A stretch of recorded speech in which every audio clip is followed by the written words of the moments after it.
Olá, hoje eu trago para você um assunto psíquico que pode ser muito sutil no início, mas é muito sério.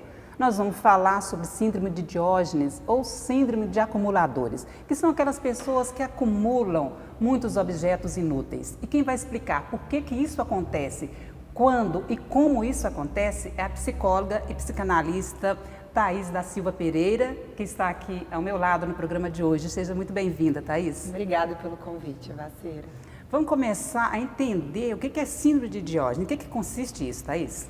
Bom, primeiro é importante entender que a síndrome de Diógenes ela vai muito além para a questão da acumulação, que é sim um ponto fundamental desse que a gente pode chamar de um conjunto de sintomas que denominam um sofrimento mental.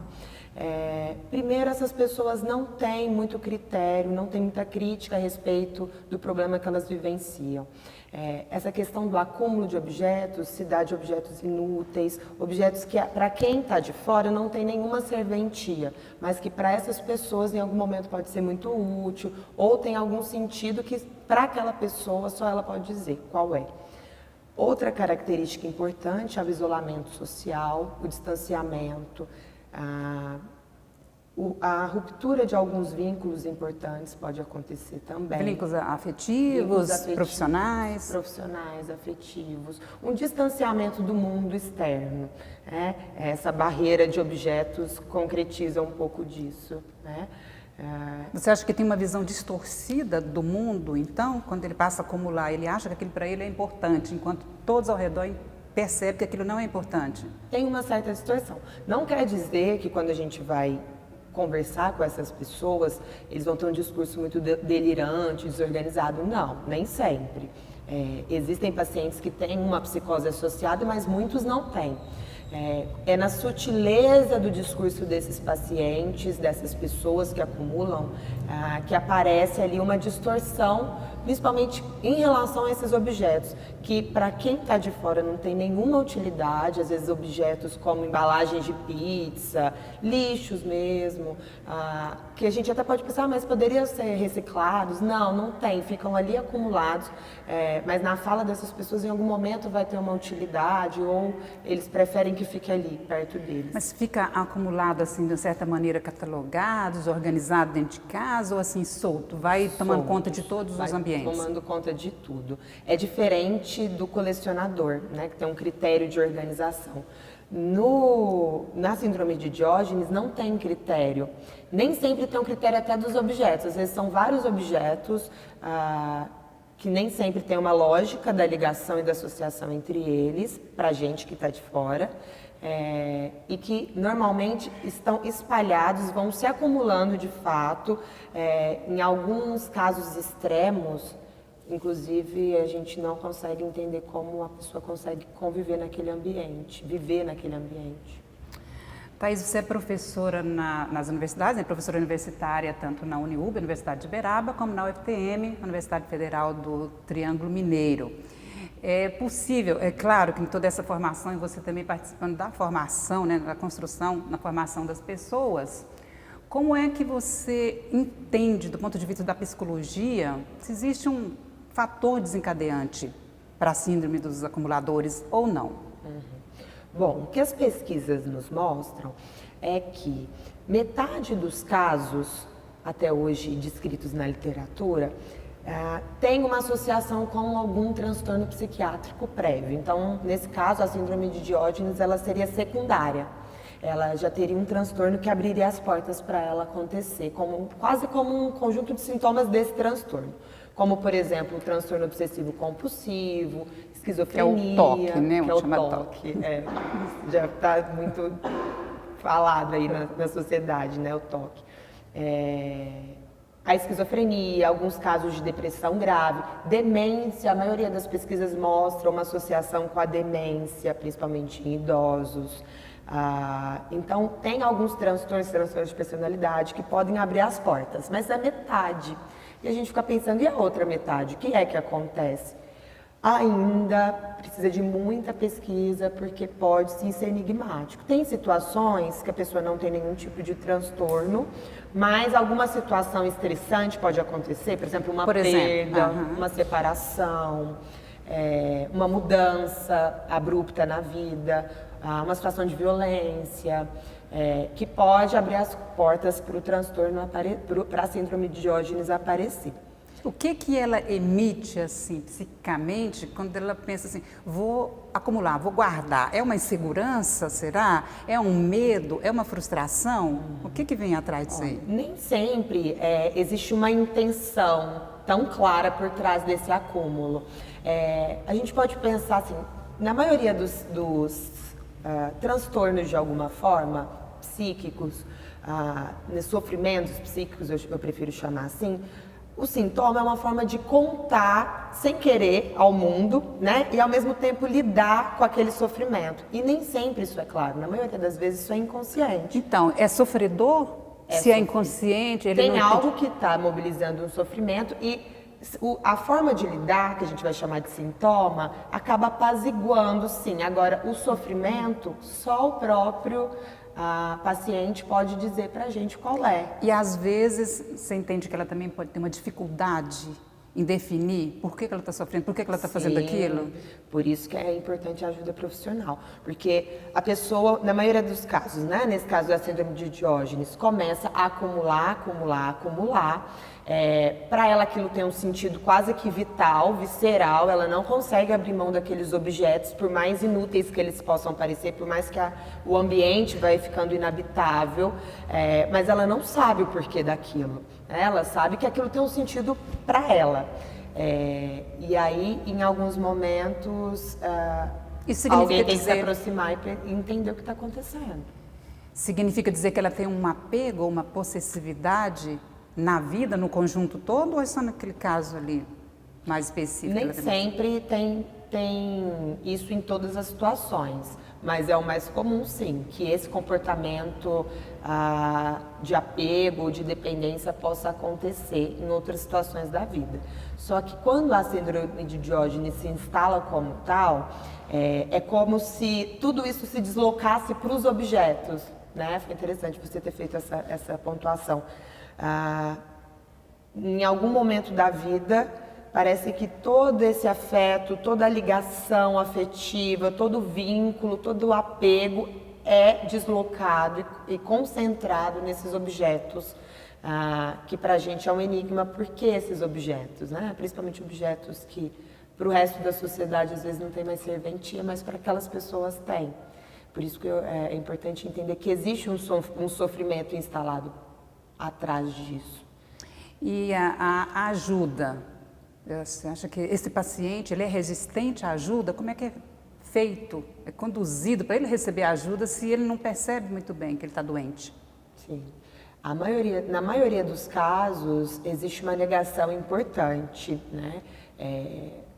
A maioria dos pacientes, isso a gente percebe tanto na clínica, né, na vivência, nos atendimentos, assim como na literatura, tem pouca capacidade de compreender que é um quadro que precisa de ajuda. E mesmo aqueles que conseguem receber ou ir até um serviço de saúde, ou receber alguém de um serviço de saúde, por exemplo, vai ter um tempo para quebrar um pouco das resistências e entender que algumas questões precisam ser mudadas. Então precisa de muita sensibilidade, muito tato para lidar com as pessoas que têm essas características da síndrome de Diógenes. Thaís também é especialista em saúde e tem mestrado em psicologia clínica, né? E como que, quando chega um paciente, como é que você conduz, como é que é conduzido para ele melhorar? Tem a parte medicamentosa ou não? Quando precisa da parte medicamentosa, aí a orientação é que encaminhe para um colega psiquiatra, para que ele possa fazer essa avaliação e a condução do tratamento com as medicações psicotrópicas.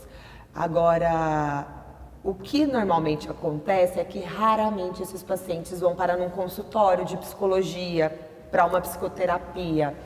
Primeiro por isso que por essa razão que a gente conversou, da baixa crítica a respeito do problema vivenciado, mas principalmente porque também precisa de muita capacidade de entendimento para poder pedir ajuda. Então, o que acontece na maioria das vezes? Essas pessoas recebem a solicitação de ajuda por outro.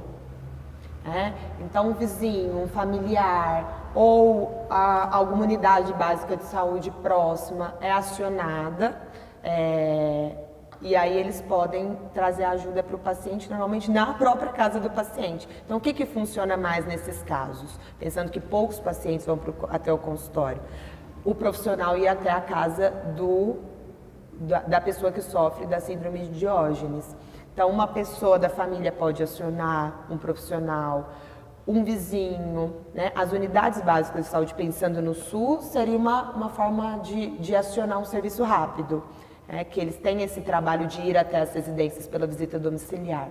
Em casos graves, né, que a gente percebe que precisa de um trabalho mais especializado, os CAPs, também os Centros de Atenção Psicossocial, também podem fazer esse trabalho.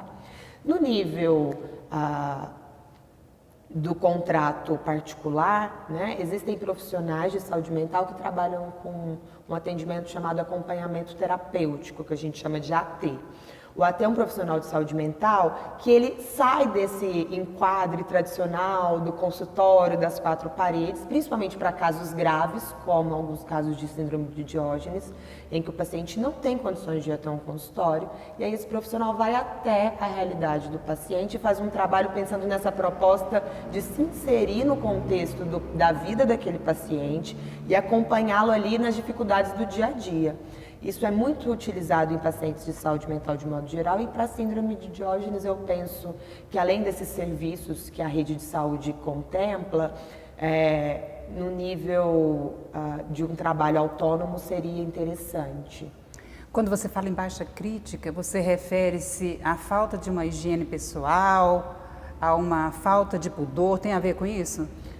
Um pouco. A baixa crítica seria uma baixa capacidade de insight, de entender o que está acontecendo e entender que aquilo é um problema real, né? De discriminar, de um bom senso a respeito do que está acontecendo.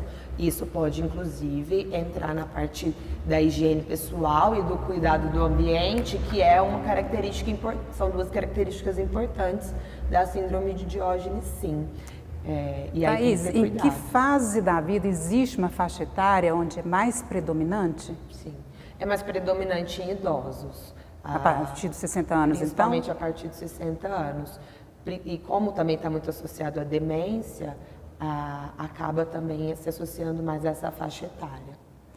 E em relação a homem e mulher, tem uma diferença aí? Não, isso não tem. Nada descrito nas pesquisas. E agora eu quero saber assim, a diferença que existe. A gente fala no acumulador, mas nós temos o acumulador compulsivo, né? Tem o acumulador compulsivo, tem o acumulador que não é compulsivo, isso você que vai explicar. E nós temos o colecionador. Então faz essa distinção aqui para nós. Tá.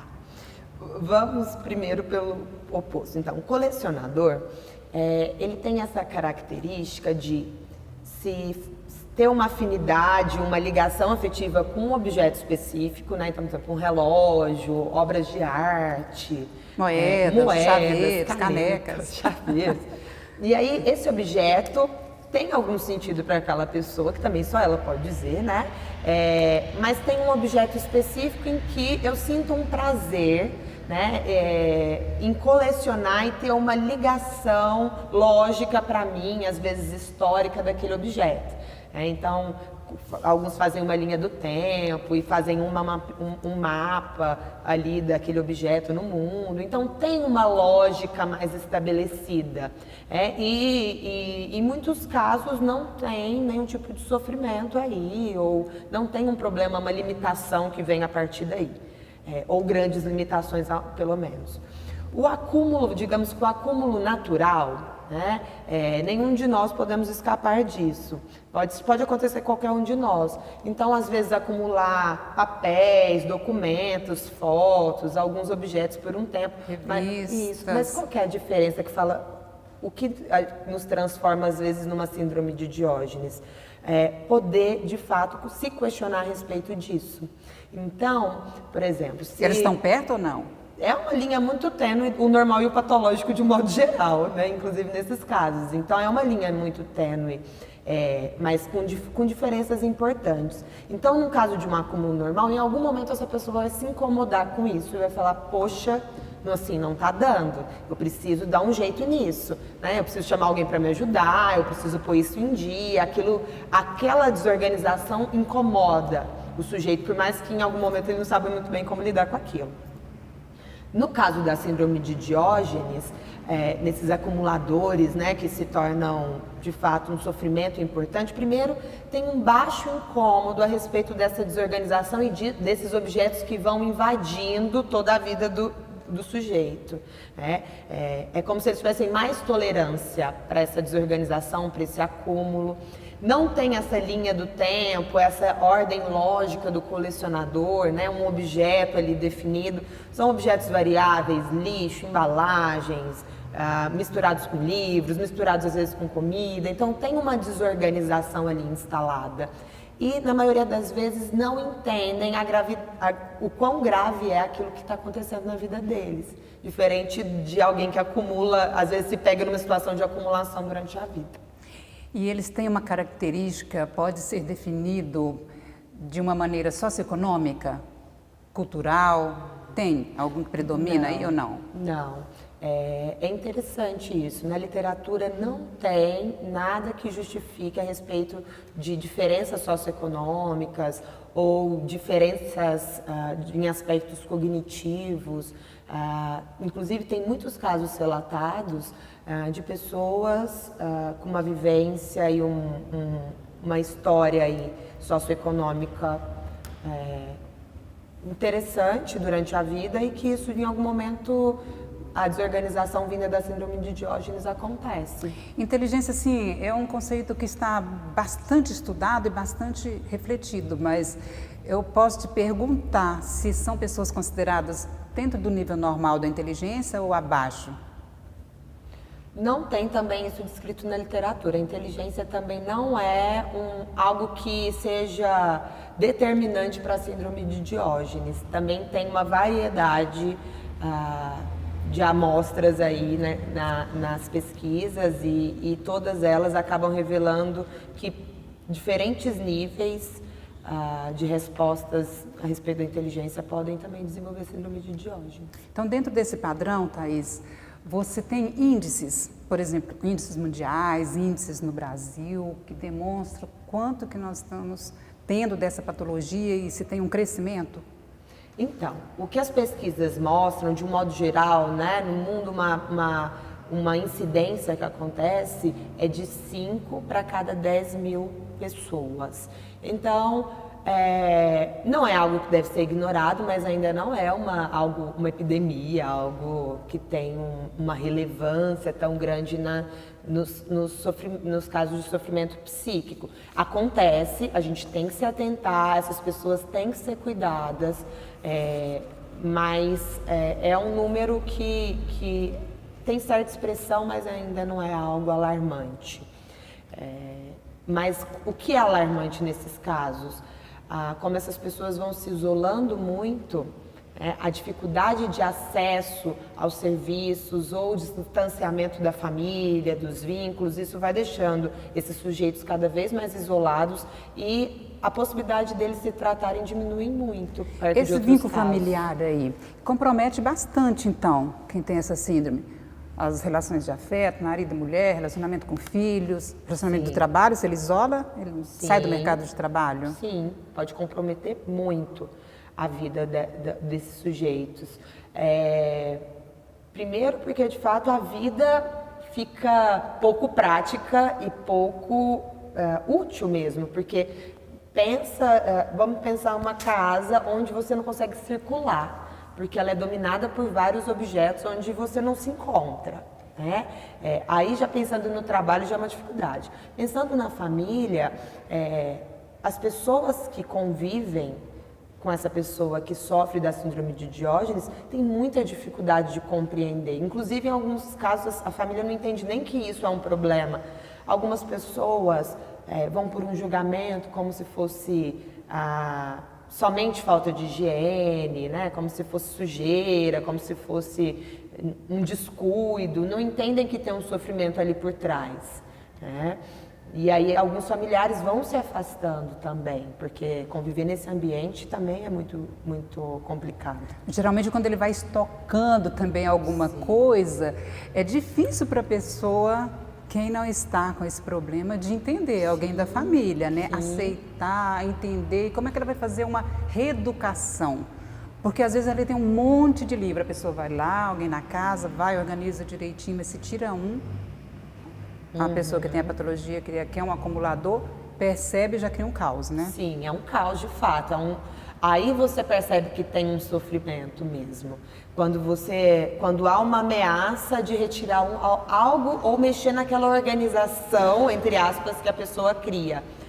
Aí vem à tona o sofrimento, porque de fato se instala uma crise na hora que a ameaça daquele castelo de objetos possa desmoronar, o sujeito revela o seu sofrimento. Thaís, e como proteger uma criança que está ali convivendo diariamente com um adulto com esse comportamento? Para não achar que aquilo está dentro da normalidade, né? Isso. Bom, eu digo sempre que qual que é o momento em que a gente precisa se aproximar e colocar um limite mais claro, né? Principalmente quando, nesses casos, existe uma capacidade de se prejudicar ou prejudicar o outro, né? De se colocar em risco ou colocar o outro em risco. E quando tem uma criança nesse ambiente, isso tem que ser olhado com mais cuidado ainda. Então, é fundamental que, nesses casos, um suporte psicossocial seja frequente na casa dessa pessoa. Com visitas domiciliares, fazendo uma tentativa de vinculação com essa família ou com essa pessoa que tem esse comportamento acumulador, pensando no bem-estar dessa criança, inclusive comunicando isso, né? Porque pode chegar num ponto que, em alguns casos, acontece que, em casos extremos, inclusive instâncias jurídicas são acionadas. Porque fica inabitável e começa a afetar os vizinhos, a rua, às vezes mau cheiro, às vezes bichos mesmo, né? Insetos que podem aparecer, e aí isso pode prejudicar de fato a saúde da comunidade. Então, em alguns casos, um terceiro tem que intervir, né? Em casos extremos, isso às vezes é necessário. Nós já vimos casos aqui em Uberaba que foram assim, bem noticiados, né, de família que chega a tirar assim, caminhões de lixo de dentro da casa e a pessoa fica naquela resistência para não deixar sair o lixo, né, que foi acionado até por vizinhos porque estava comprometendo a vizinhança. Sim. Então, isso acontece muito perto de nós. Você acha que a gente tem que ficar com os olhos mais abertos, então, e saber ali, falar, nossa, está começando, ou eu próprio tenho que me policiar, estou começando a acumular. Sim, isso é sempre saudável. É uma aposta em saúde mental, né? Você se conhecer, você se analisar, você observar as pessoas, isso é saudável, né? Porque a gente se mantém não sob vigilância, não sob controle rígido, mas a gente vai se observando e percebendo, opa, isso eu preciso mudar, isso eu tenho que ficar atenta, isso eu acho que eu tenho que pedir ajuda, isso está me trazendo sofrimento, ou essa pessoa, será que ela não está precisando de um suporte, de ajuda? Então, uma pessoa que sai pouco de casa, que não tem muito contato com a vizinhança, que você percebe que não recebe ninguém em casa, que você percebe ali que o quintal, que a casa vem se amontoando de coisas. Às vezes se aproximar dessa pessoa, perguntar o que está acontecendo, às vezes entender um pouco daquela realidade, é uma forma dessa pessoa se abrir um pouco mais, inclusive para em algum momento aceitar ajuda.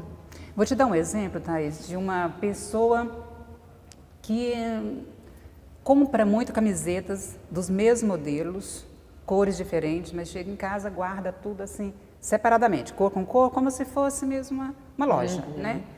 Pode ser enquadrado, pode ser pensado em acumulador, porque a pessoa não vai fazer uso daquilo. Tá. Vai ser o prazer da compra. Sim.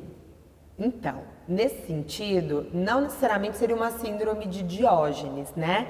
Porque a síndrome de Diógenes tem uma configuração de vários sintomas e a acumulação é um dos principais sintomas, mas não é o único. Então, a gente poderia pensar que uma pessoa acumuladora, que tem uma certa... a gente pode pensar numa compulsão, pensando rápido, assim, numa compulsão por compras, ou até uma questão de um colecionismo por trás disso também. Mas não necessariamente é a questão da síndrome de Diógenes. Como que a gente pode pensar que pode ser uma síndrome de Diógenes? Se associar com a questão do isolamento, da negligência consigo e com o seu ambiente, aí sim. Bom, aí então você já me leva a descartar um item, porque se a pessoa sai para fazer as compras, ir à loja, trazer, ela não está isolada, né? A princípio a gente pode pensar nisso, sim. E tem uma organização ali das cores, né? O que na síndrome de Diógenes não tem esse critério. E vamos a um outro exemplo aqui. Vamos supor que uma pessoa guarda muito equipamento, parafuso, chave de fenda, alicate, essas coisas dessa área aí. Mas assim, não guardadinho não, ao contrário da outra. Fazendo as consultas aqui, né? Mas dando um exemplo para ficar bem claro o que a gente pode estar pensando didaticamente. Pode ser vista como da síndrome de acumuladores? Acumulados de uma forma desorganizada? Desorganizada. Bom, mas que tem paixão por tudo isso. Pode ser mais também uma questão de colecionar. Porque colecionar nem sempre também vai estar, apesar de ter um critério ali, uma lógica por trás, nem sempre vai ter essa questão da organização, né? De tudo em caixinha, separadinho, por cores. Tem gente que, por exemplo, coleciona, como você disse, peças ou coleciona relógios, isso está tudo numa caixa, né? Ou está tudo espalhado numa sala. E não necessariamente é síndrome de Diógenes, mas sim um apreço por um objeto específico ou por uma gama de objetos específicos. Me parece mais uma questão também de colecionar, a não ser que tenha a questão do isolamento, da negligência com a higiene, com o ambiente, não ver nenhum problema nisso. O consumismo, ele está, de certa forma, atrelado à síndrome, porque hoje tem uma infinidade de produtos bem acessível e muitos de cores variadas, depois vem mais lançamento disso, daquilo. Você acha que a literatura traz alguma coisa na pessoa que é consumista? A literatura não traz, mas eu acho que é interessante a gente pensar nisso sim, né? O consumismo, ele é um sintoma do nosso tempo, né? É um sintoma do neoliberalismo.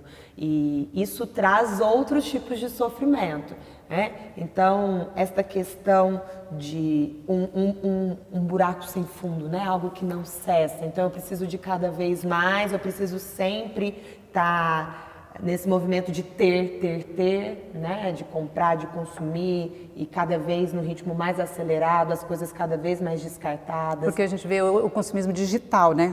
Isso. Você está falando de ter, logo tem um lançamento diferente, não sei o quê.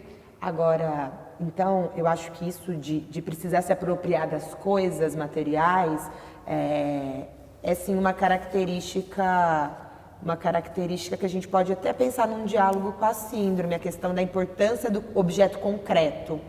Mas o que diferenciaria nesses casos? É que na síndrome não há um descarte. Né?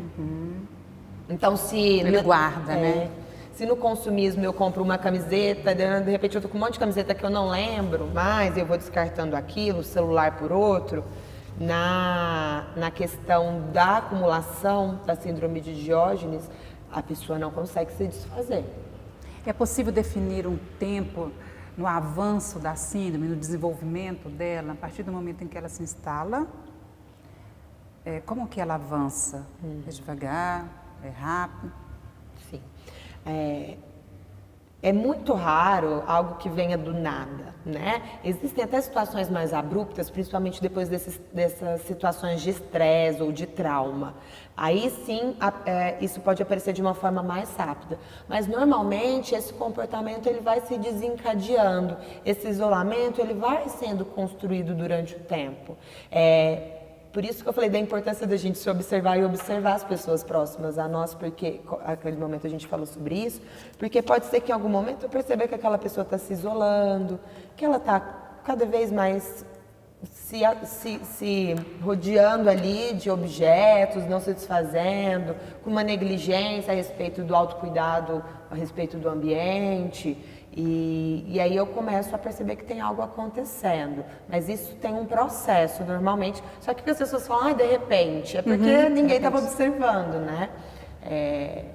A não ser em casos como, por exemplo, em situações de estresse pós-traumático, em que o sujeito acaba tendo uma situação muito violenta para ele, e aí acaba também sendo mais rápido a expressão da síndrome. Nós estamos terminando aqui o programa, mas é importante saber, né, Thaís, que existe tratamento, Sim. Existe um acompanhamento. Sim, é importante que as pessoas saibam, né, que existe ajuda para isso. Se a pessoa que está sofrendo da síndrome de Diógenes, ela consegue entender que ela precisa de ajuda, ela pode procurar pelo SUS, uma unidade próxima à sua casa, um serviço de psicologia, um serviço de psiquiatria, ou se a pessoa prefere fazer isso no vínculo particular, também tem vários profissionais que podem oferecer esse trabalho. Mas também existem serviços que podem ir até essas pessoas quando elas não conseguem procurar ajuda sozinhas. E aí o trabalho pode ser, inclusive, até mais efetivo, porque eu vou até o caos, em vez de esperar que o caos venha até mim no meu consultório. Bom, eu entrevistei a Thaís da Silva Pereira, psicóloga e psicanalista, tem especialização em saúde, mestrado em psicologia clínica, é professora da Uniub e da UFTM em Uberaba. Nós falamos sobre a síndrome dos acumuladores. Você vai ver essa entrevista também, além do canal Câmara, posteriormente no canal YouTube. Muito obrigada por sua companhia, muito obrigada por estar aqui, viu, Thaís? Obrigada a você. Até breve com mais um programa Movimento.